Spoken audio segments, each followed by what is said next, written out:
लोकमाता पुण्यश्लोक अहिल्यादेवी होळकर यांच्या चरणी नतमस्तक होतो।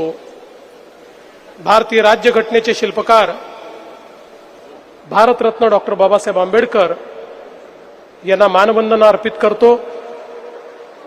सामाजिक सुधारणांचे जनक महात्मा ज्योतिबा फुले, क्रांतिज्योती सावित्रीबाई फुले यांच्या चरणी नतमस्तक होतो आणि सर्व महापुरुषांना, सर्व संतांना वंदन करून आज राष्ट्रीय ओबीसी महासंघाच्या 10व्या राष्ट्रीय परिषदेमध्ये मंचावर उपस्थित असलेले आपल्या राष्ट्रीय ओबीसी महासंघाचे राष्ट्रीय अध्यक्ष डॉक्टर बबनरावजी तायवाडे,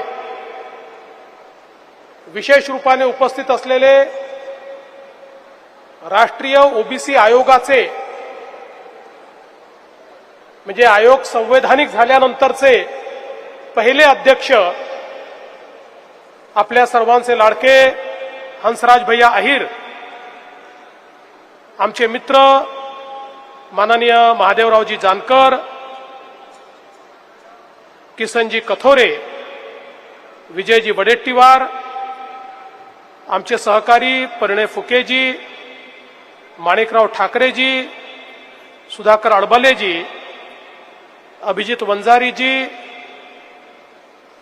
देवराव मुंगळेजी, बबनराव पाचोरेजी, अविनाश वारजूकरजी, या ठिकाणी उपस्थित आमदार मधु नाईक, संजय देरकर, त्याचप्रमाणे जाजुला श्रीनिवास गौड, रामदासजी मसराम, श्री शंकरराव, मंचावर उपस्थित असलेले आपल्या या ओबीसी महासंघाचे सचिव आणि सातत्याने आमच्या परिणयजींसोबत जे या सगळ्या कामाचा पाठपुरावा करत असतात ते सचिनजी राजूरकर, दिनेशजी चोखारे, आमचे मित्र किरणजी पांडव, शेषरावजी येलेकर, परमेश्वरजी राऊत, इंद्रजीत सिंगजी, ज्योतिताई ढोकणे, सर्वेशजी बांदोडकर, प्रकाशजी साबळे, अशोकजी वालम, प्रकाशजी भांगरत, डॉक्टर अंजली निंबाळकर, श्री गिरीशजी चोडणकर, त्याचप्रमाणे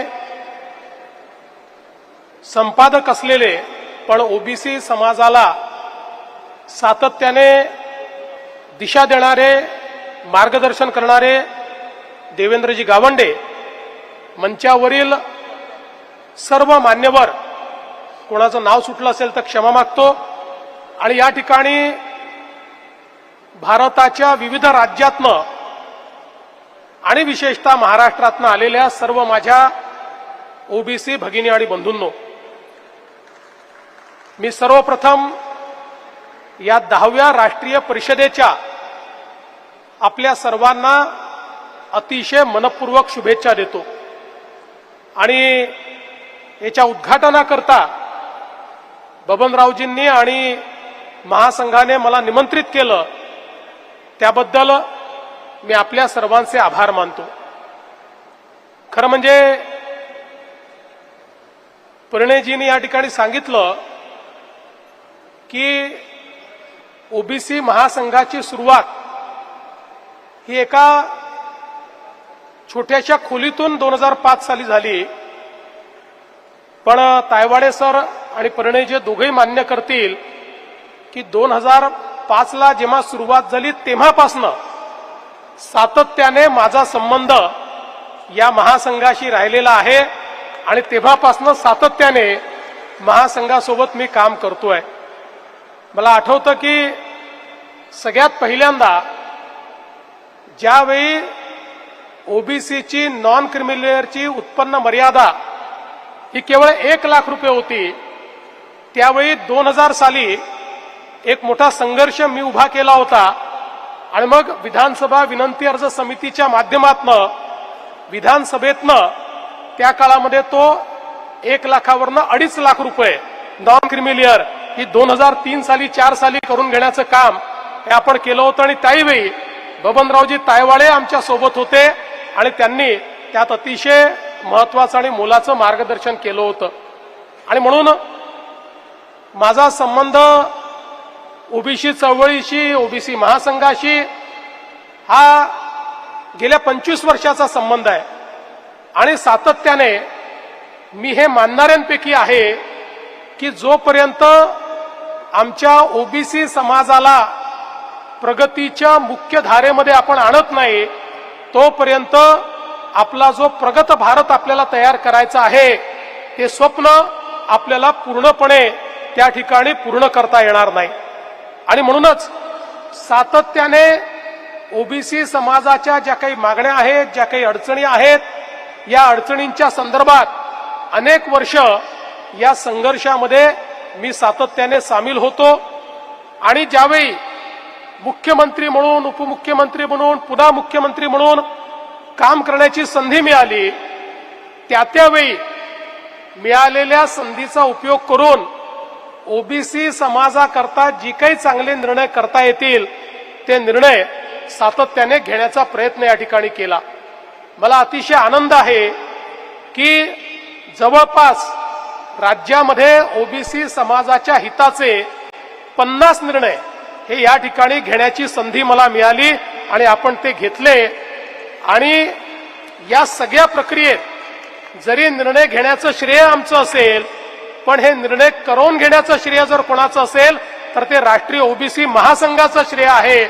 बबनरावजींच्या नेतृत्वामध्ये या ठिकाणी परिणयजी असतील किंवा आमचे सचिनजी असतील, पूर्ण ही जी टीम आहे, या टीमने इतका सातत्याने या सगळ्या गोष्टींचा पाठपुरावा केला की त्यामुळे एक एक निर्णय आम्ही घेत गेलो. आणि मला या गोष्टीचा आनंद आहे की केवळ कागदावर निर्णय राहिले नाहीत, मागे पुढे झाले असतील, कदाचित काही कमी झालं असेल, काही अधिक झालं असेल, पण घेतलेला एक एक निर्णय हा आपण पूर्ण करण्याचं काम केलं. आणि सगळ्यात महत्वाचं म्हणजे हॉस्टेलचा जो निर्णय होता, अतिशय कठीण काम होतं, पण आता आपण जवळपास 54 हॉस्टेल सुरू केले आहेत. उरलेले हॉस्टेलही आता सुरू होत आहेत. आणि निश्चितपणे मला विश्वास आहे की आमच्या ओबीसी समाजाच्या मुलांना, मुलींना शिक्षणाकरता त्या ठिकाणी हॉस्टेल असेल किंवा ज्यांना हॉस्टेल मिळत नाही त्यांच्याकरता आपण 60,000 रुपये त्यांना देण्याची योजना सुरू केली. ती योजना असेल, या योजनेच्या माध्यमातून आमच्या मुलांकरता शिक्षणाची दारं आपण खुली केली. यासोबत आपल्या ओबीसी विद्यार्थ्यांकरता पहिल्यांदा परदेशी शिष्यवृत्ती आपण सुरू केली. आणि आज मोठ्या प्रमाणात आपली मुलं परदेशात देखील शिकतायत. अर्थात आता महासंघाची मागणी आहे की याचा थोडा विस्तार केला पाहिजे, अधिक विद्यार्थ्यांना त्या ठिकाणी पाठवलं पाहिजे. नजीकच्या काळात जरूर त्याचाही विचार आपण हा निश्चितपणे करू. पण मला या निमित्ताने एवढंच सांगायचं आहे की आम्ही ओबीसी समाजासोबत मी अतिशय कन्व्हिक्शननी या ठिकाणी आहे.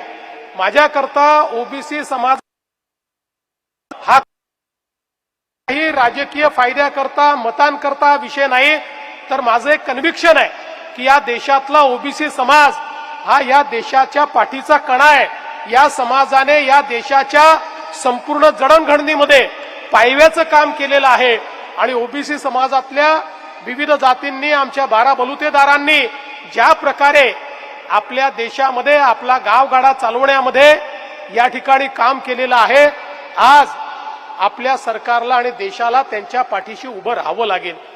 आणि म्हणूनच मला याही गोष्टीचा आनंद आहे की देशाचे प्रधानमंत्री माननीय नरेंद्र मोदीजी, खरं म्हणजे प्रधानमंत्र्यांना कुठली जात नसते, ते कुठल्या एका समाजाचे नसतात, पण हाही विलक्षण योगायोग आहे की आज गेले 11 वर्ष या देशाचं नेतृत्व करणारे प्रधानमंत्री हेही ओबीसी आहेत. आणि या देशाला जगातली 4थी सर्वात मोठी अर्थव्यवस्था बनवून दाखवण्याचं कार्य या ओबीसी प्रधानमंत्र्यांनीच करून दाखवलेलं आहे. हे देखील मला असं वाटतं अत्यंत महत्वाचं आहे.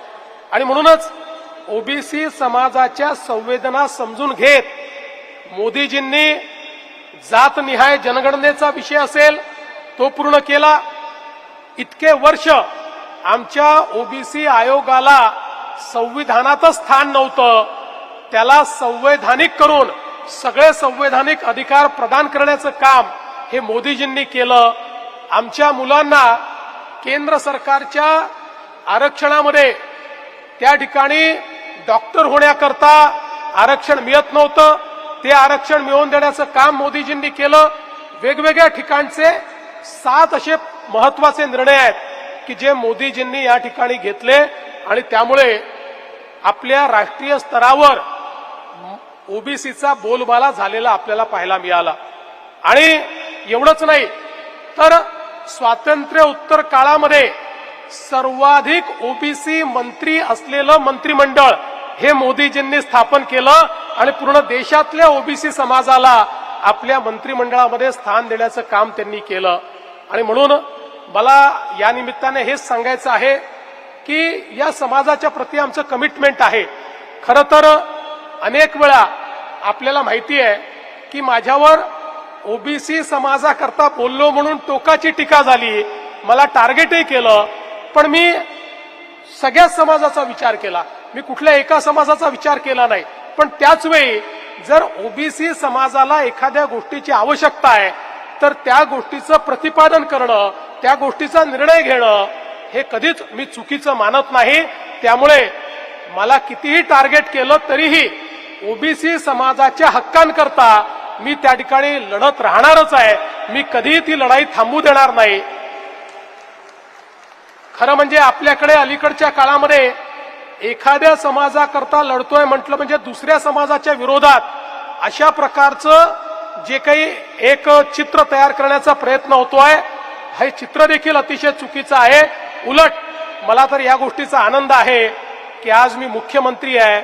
याचं कारण ओबीसी समाजासहित सगळ्या समाजांनी आम्हाला आशीर्वाद दिला, म्हणूनच या ठिकाणी आपण या पदापर्यंत पोहोचू शकलो. आणि म्हणूनच या समाजाचं उतराई होणं, या प्रत्येक समाजापर्यंत विकास पोचला पाहिजे. या ठिकाणी आमचा दलित समाज असो, आदिवासी समाज असो, ओबीसी समाज असो, मराठा समाज असो, धनगर समाज असो, सगळ्या समाजाचं कल्याण आपल्याला कसं करता येईल हा प्रयत्न आपला आहे. आणि म्हणूनच मला याही गोष्टीचा आनंद आहे की आपल्या ओबीसी समाजाचं राजकीय आरक्षण जे 2020 साली कोर्टाने काढून घेतलं, 2022 साली ते खंडित स्वरूपात आपल्याला प्राप्त झालं होतं, पण आपण त्याची लढाई सर्वोच्च न्यायालयात लढलो. आणि मला सांगताना आनंद वाटतो की सर्वोच्च न्यायालयाने आपलं म्हणणं मान्य केलं आणि संपूर्ण 27% ओबीसीचं आरक्षण हे महानगरपालिका, नगरपालिका, नगरपंचायती, जिल्हा परिषद आणि ग्रामपंचायतमध्ये परत करण्याचं काम हे माननीय सर्वोच्च न्यायालयाने केलं. काही नतद्रष्ट लोक त्याच्या विरुद्ध पुन्हा कोर्टात गेले आणि कोर्टाला त्यांनी सांगितलं चुकीचं होत आहे, हे तुम्ही करू नका. पण माननीय सर्वोच्च न्यायालयाचे मी आभार मानतो, परवा त्यांनी ती पिटिशन त्या ठिकाणी डिसमिस केली आणि सांगितलं ओबीसीला पूर्ण 27% आरक्षण हे या ठिकाणी मिळेल. आणि मला असं वाटतं एक महत्वाचा निर्णय हा आपण या निमित्ताने करू शकलो. आणि म्हणून आज मी पुन्हा एकदा आपल्याला हे आश्वस्त करण्याकरता आलोय. खरं म्हणजे मागच्या काळामध्ये आपण ज्या ज्या मागण्या केल्या त्या मागण्या पूर्ण करण्याचा प्रयत्न आपण केला. आता आज पुन्हा नवीन मागण्या आलेल्या आहेत. समाजाचं कार्य असंच असलं पाहिजे. समाजाचे नेते हे जर सॅटिस्फाय झाले तर समाजाचं कल्याण होत नाही. त्यामुळे एक मागणी मान्य झाली की दुसरी मागणी मानलीच पाहिजे. त्यामुळे आज पुन्हा एकदा बबनरावजींनी 76 मागण्या मांडलेल्या आहेत. या 76 मागण्यांपैकी मला असं वाटतं 24 मागण्या केंद्र सरकारच्या आहेत. त्या हंसराज भैयांच्या मार्फत आपण केंद्र सरकारकडे पाठवू. जवळपास 26-25 मागण्या राज्य सरकारच्या, महाराष्ट्राच्या आहेत. त्याच्यावर मी काम करेन. मी तुम्हाला आश्वस्त करतो. तुम्हाला माहिती आहे यापूर्वी मी जितके वेळा सांगितलं मी त्या पूर्णही करतो आणि तुम्हाला कळवतो देखील आणि तुम्हाला सोबत घेऊन प्रत्येक वेळी पूर्ण करतो. त्यामुळे या 25 मागण्यांकरता मी असेन, आमचे शिंदे साहेब असतील, अजितदादा असतील, आम्ही तुम्हाला एक गोष्टीची या ठिकाणी शाश्वती देतो. 300 कोटी 400 कोटी तुम्ही काही चिंता करू नका. किती दिसतायत दर अधिवेशनात आम्ही पुरवणी मागण्यांच्या माध्यमातून पैसे देतो. त्यामुळे कुठेही ओबीसी समाजाकरता निधीची कमतरता आम्ही पडू देणार नाही. त्याला जे काही पैसे लागतील ते आपण निश्चितपणे त्या ठिकाणी देऊ आणि या मागणी आपण पूर्ण करू. आणि जवळपास 25 मागण्या या तुम्ही गोवा सरकार करता देखील दिलेल्या आहेत। त्यामुळे गोव्याचे आमचे मुख्यमंत्री डॉक्टर प्रमोद सावंत हे अधिवेशन संपवून या ठिकाणी येणार आहेत। ते माझे मित्र देखील आहेत।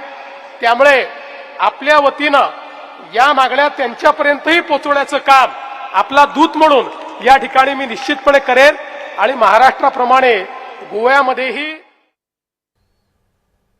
त्यामुळे आपण पाहतोय मी सातत्यानं ओबीसी महासंघामध्ये काम करतोय असं मुख्यमंत्री फडणवीसांनी आता काही वेळापूर्वी स्पष्ट केलंय। ओबीसी महासंघाशी माझा जुना संबंध असल्याचं सुद्धा मुख्यमंत्री म्हणाले। ओबीसींसाठी चांगले निर्णय घेण्याचा प्रयत्न कायम असणार आहे असं सुद्धा आश्वासन मुख्यमंत्र्यांनी दिलेलं आहे। सरकार ओबीसी समाजासोबत असल्याचं सुद्धा मुख्यमंत्र्यांनी स्पष्ट केलंय। देशाचे प्रधानमंत्री ओबीसीच आहेत हे सुद्धा सांगायला मुख्यमंत्री विसरलेले नाहीयेत। ओबीसींना मोदींनीच मंत्रिमंडळामध्ये स्थान दिलंय असं सुद्धा मुख्यमंत्री म्हणतात। ओबीसींसाठी निधीची कमी पडू देणार नाही असं सुद्धा मुख्यमंत्री फडणवीसांनी स्पष्ट केलंय। ओबीसी महासंघाचं गोव्यामध्ये 10वं अधिवेशन होतं आणि याच पार्श्वभूमीवरती मुख्यमंत्र्यांनी आज संबोधित करताना अनेक मुद्द्यांवरती प्रकाश टाकलेला आहे।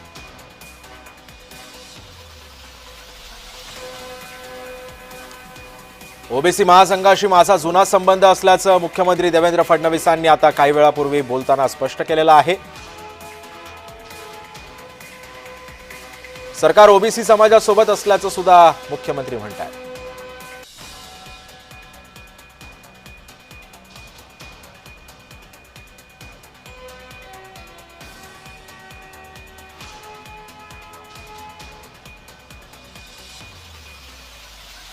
ओबीसींसाठी निधीचीही कमतरता पडू देणार नाही असं सुद्धा मुख्यमंत्री देवेंद्र फडणवीसांनी स्पष्ट केलंय।